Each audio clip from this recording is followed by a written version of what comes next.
On 16th of April each year, people around the world recognise the anniversary of the battle at Culloden. This battle ended the Rising, led by Charles Edward Stuart, and it had profound implications in Scotland and elsewhere. So if you have the chance to be at Culloden on the nearest Saturday to the 16th of April, please join us. The gathering in that morning, the emotion and the history are well worth sharing.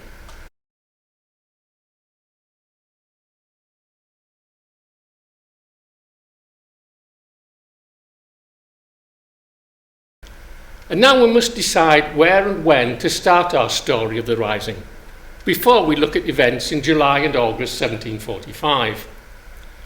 To understand the events during those months, we need to go back into history. We could even go back to Henry VIII and his break with the Church of Rome. But for this story, we'll start with the accession to the throne of James II in 1685 and show what happened in the years leading to 1745. King Charles II had died in February 1685 and been succeeded by his younger brother, James, who now became James II. This caused much concern among Protestants because James was a Catholic convert. And when his Catholic wife delivered a baby boy, a group of Whig lords invited a Protestant, William of Orange, to bring his army to England. William landed with the support of his army and navy in November 1688, and James fled to France. This enabled the English Parliament to claim he had abdicated, and in Scotland, the Parliament there announced that the throne had been forfeited. Both parliaments declared William III as king, to share the throne with his Protestant wife Mary, who was James's daughter. The sharing of the throne by a Stuart, even though a woman, apparently gave more apparent legitimacy to the takeover. But this was not the end of James and the Stuart dynasty. Between then and 1745, there were no less than 4 attempts to overthrow the ruling of the Hanoverian kings and queens. King James' abdication was quickly followed by a rising in Scotland during 1689 and 1690, in which the Jacobites defeated an army supporting William at Killiecrankie, but were in turn defeated at Cromdale in May 1690. Meanwhile, James himself invaded Ireland with French support and some 4,000 troops, but he was finally defeated by an army led by King William at the Battle of the Boyne in the 1st of July 1690. In 1692, 37 members of the MacDonald clan were killed by government troops led by a Captain Campbell simply because their leader missed the deadline in declaring support to the incoming rule of William and Mary, an incident now known as the Massacre of Glencoe. By 1708, James II had died and been succeeded by his son, who was now claiming to be James III. With 5,000 French troops, James set sail to Scotland, expecting some 30,000 Scots to join him when they landed. But they were deterred from landing by the Royal Navy off the east coast of Scotland and quickly went back to France. During the next 7 years, both King William and Queen Mary had died. Queen Anne had succeeded, but when she died, an Act of Parliament ensured that the throne went to the nearest Protestant claimant. And in this case, it was George of Hanover, who became James I. Seeing the chance of a Stuart king fading, the Earl of Mar in Scotland raised a Jacobite army of some 20,000. Despite the lack of French support, this army finally confronted a government army in a fairly indecisive battle at Sheriff Moor near Stirling. Retreating into Scotland, the Jacobite army was joined by James III himself, but still without French support. And now outnumbered by government troops, James soon left. The Jacobites retreated north, and eventually the army dispersed. In 1719, it was the turn of Spain to become involved. A plan to land 5,000 troops in the west of England was foiled by bad weather, but a smaller force did reach the west coast of Scotland and took control of Ewen Macniven Castle on Loch Alsh. Joined by some thousand Scots, they advanced eastward, but were met by a well-prepared government force at Glenshiel on June the 10th, 1719, and heavily defeated.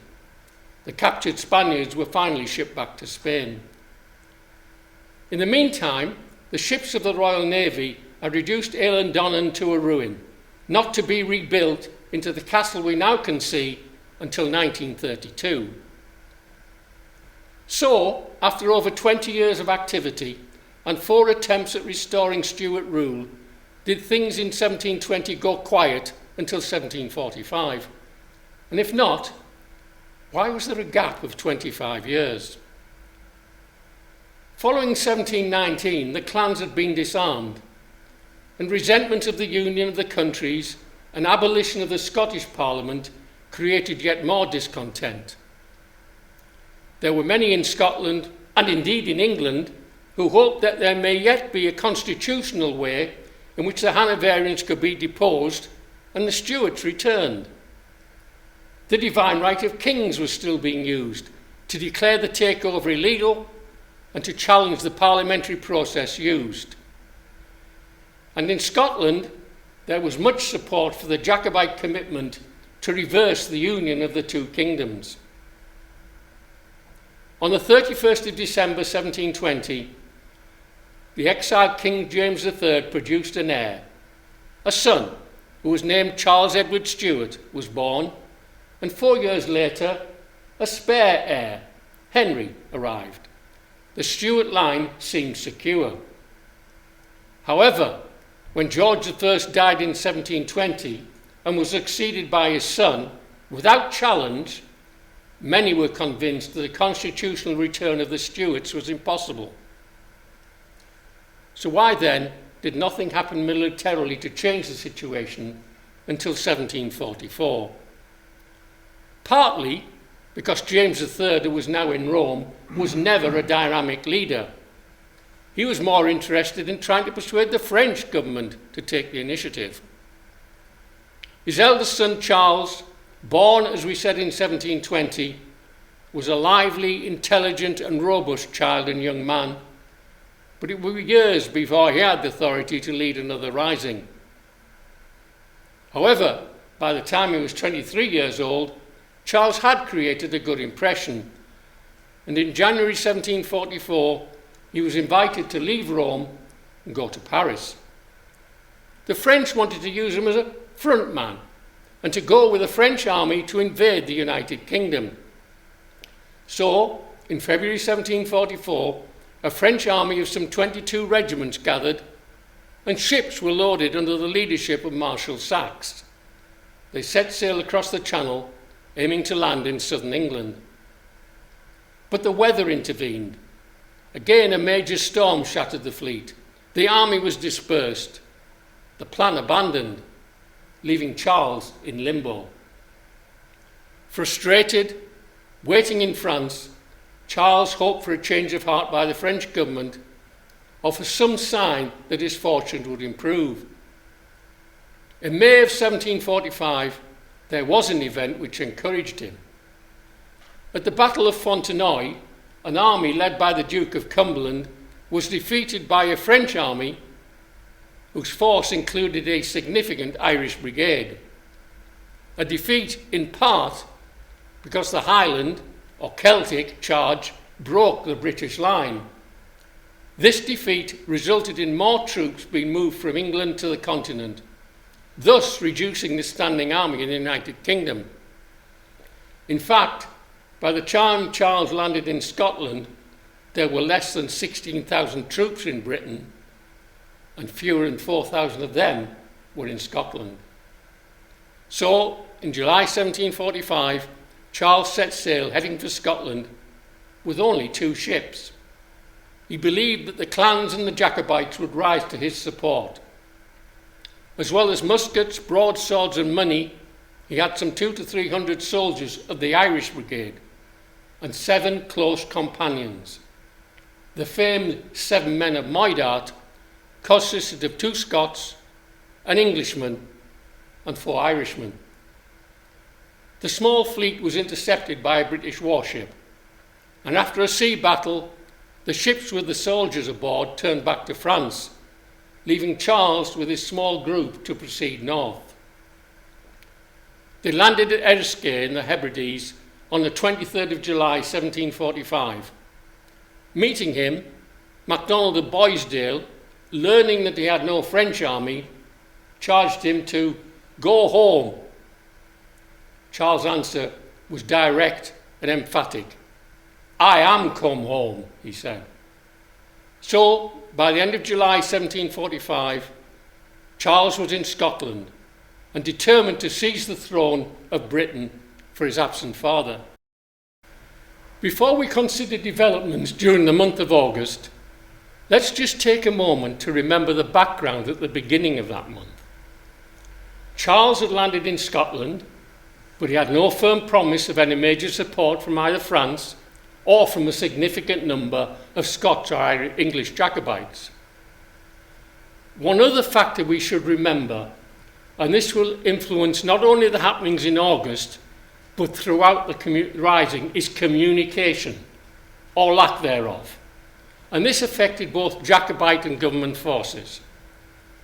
Think for a moment about how we would communicate without computers, telephones, radio, etc., or even without rapid means of travel. Nothing quicker than a horse or a ship in full sail. It's little wonder that throughout this rising, there were times when both sides had little or no knowledge of what the other side was doing, or even where they were. Perhaps ravens rapidly carried messages in Game of Thrones, but not in 18th century Britain. The Hanoverian Government knew that following the aborted French invasion of 1744, Charles Edward Stuart had remained in France and had planned to make the journey to Scotland.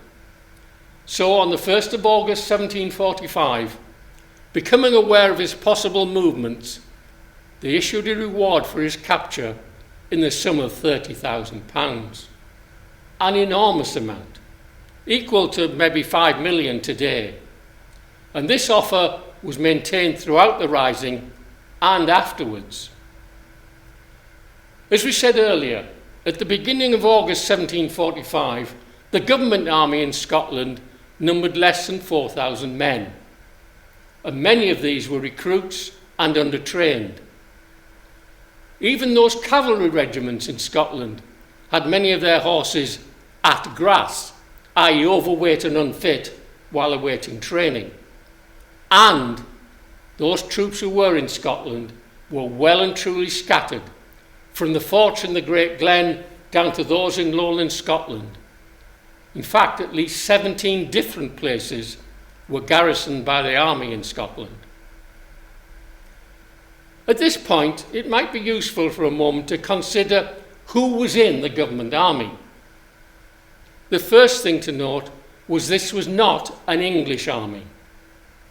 The government had recruited for many years throughout the entire United Kingdom, so the army consisted quite a lot of Englishmen, of course, but also Welshmen, Irishmen, and not a small number of Scots. And people joined the army in a number of ways. There were volunteers, of course, including from Scotland. But some joined, having been given the option of army or prison by a judge or a magistrate.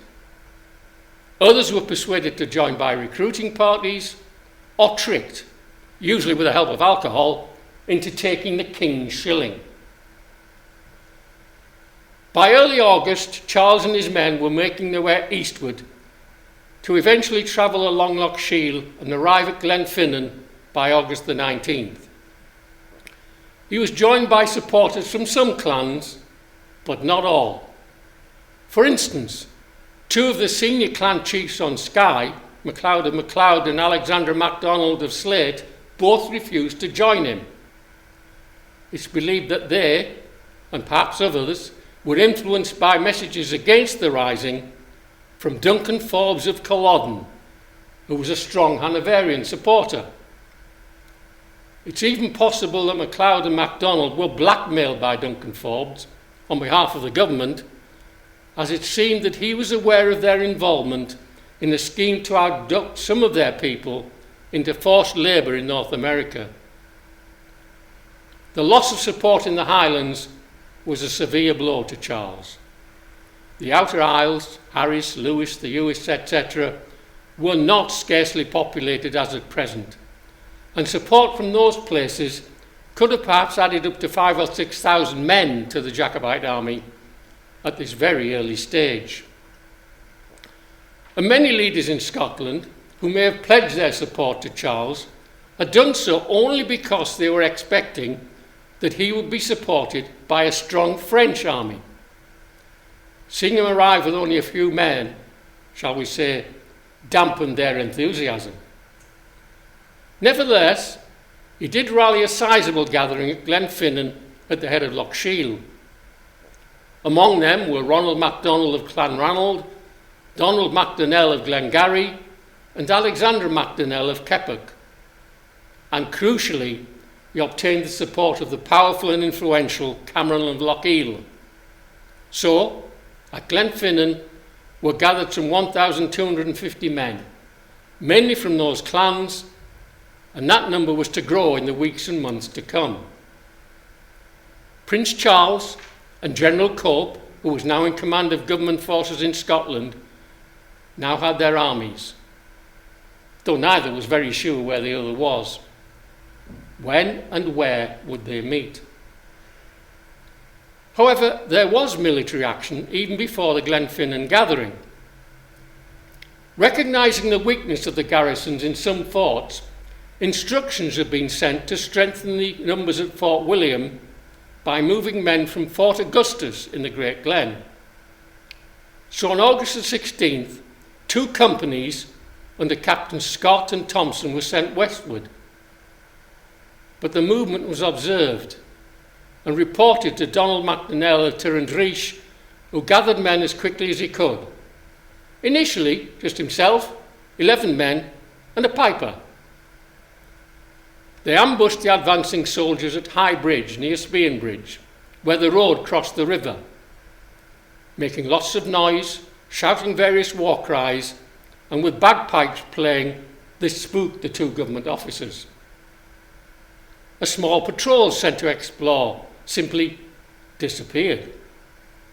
Fearing that they faced a large force of Highlanders, Scott and Thompson led a fighting retreat in the direction of Invergarry Castle on Loch Oik. With Scott wounded and facing increasing numbers of enemy, they eventually formed a hollow square and fought on, until MacDonnell of Keppoch, who had joined the party, offered them a chance to surrender, an offer probably gratefully accepted by Scott. This was 3 days before the gathering at Glenfinnan, and it's believed that MacDonnell took Scott to that event, a sight which must have greatly cheered the assembling clansmen. General Cope, meanwhile, had difficulty gathering an effective force, but he had firm orders to bring the Jacobites to battle, and so he assembled his meagre army at Stirling. Sending a sizable force south to protect a possible French attack on Edinburgh, he set off towards Dalwhinnie, with scarcely more than 2.5 regiments of foot and 2 of dragoons, very few of them with battle experience, and most with little training. Reaching Dalwhinnie, he was again faced with the problems caused by lack of information and communication. He could, from there, either head north along Wade's Road towards Inverness or cross the Corriarrack Pass, which would take him to Fort Augustus and the Great Glen. Charles and the Jacobite army, having gathered at Loch Shiel, had grown to about 1,800 and travelled northeast. Between the 20th and the 27th of August, the growing force travelled along the Great Glen. They'd left behind them the strong government position at Fort William, which was to remain in government hands throughout the rising. The Jacobites were eager for a confrontation, aware of how weak the government army in Scotland was, and keen for an early win and a propaganda gain. So at the Corryarrick, Charles and his advisers planned to get there first, reach the top of the pass, and force Cope's army to meet them where the Jacobites had the major advantage. Cope did receive some information about Jacobite movements along the Great Glen, but where were they going? To meet him at the Corryarrick, or to attack Fort Augustus and then head for the important town of Inverness? Cope decided to head north and took his men in that direction, hoping he could reach the Slough Pass just south of Inverness and ambush the Jacobite force there. Charles, however, had decided to cross the Corryarrick, and when he did, he found a clear road south, which took him on August the 28th and 29th down to Dunkeld and then into Perth. So a battle was avoided. What would have happened if the two forces had met, either at the Corryarrick or at Slough Summit? Would Charles have had an early victory, or perhaps a devastating defeat? Like so much what will take place as we follow this story, we will never know what differences would have been made by different choices by either side. Almost on the last day of the month of August, there was a confrontation between elements of the Jacobite and government forces. This was at Ruthven Barracks near Kingussie. The barracks there were manned by a small government detachment of some 12 or 13 men, led by Sergeant Malloy. They were attacked and called on to surrender by a much larger Jacobite force. Hiding the fact of the small size of his troop, Malloy refused to surrender, and after a brief attack, the Jacobites moved on, leaving the barracks in the hands of government soldiers who were to hold it through until February 1746. Before we leave this early part of our story, we should ask ourselves, what if the clans had not turned out at Glenfinnan when Charles Edward Stuart raised his standard? With some French money and arms, but no soldiers, with some clans declining to give their support, and with little more than his ancestry and charisma, did he really have a chance of success? By the end of August, the Jacobites were in Perth and looking towards Edinburgh. General Cope and most of his army were in or near Inverness. The next month will show what happened when they finally met in battle. But for now, Charles Edward Stuart was slowly building up his forces and his reputation, and Hanoverian forces were still in turmoil, while they tried to work out how to deal with a situation rapidly becoming more serious. The story will continue in our presentation about September 1745.